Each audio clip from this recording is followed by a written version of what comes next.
नांगर बैला धर के जावत हूँ खेत, 10 बजे तैहा करबे वो चेत।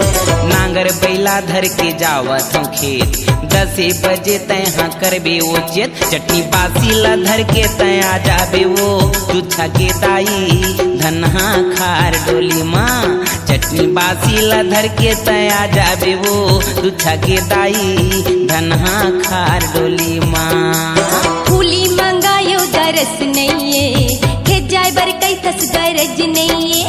फूली मंगायो दरस नहीं खेत जाय बर कई थस गरज नहीं। चटनी बासी ला धर के मैं नहीं आऊंगा, फुगला के दादा धनहा खा डोली माँ।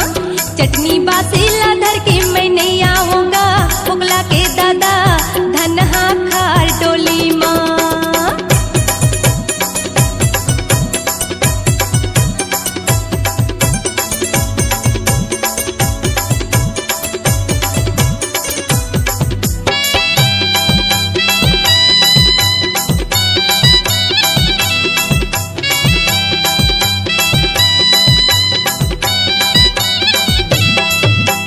रेशम के साड़े 9 लखिया हार मंगायो तै दिए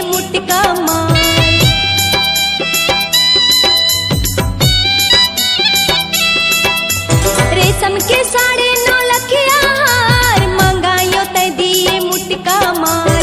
लाई लुगरा माया रज नहीं बैहा टोन्हा तोर दरस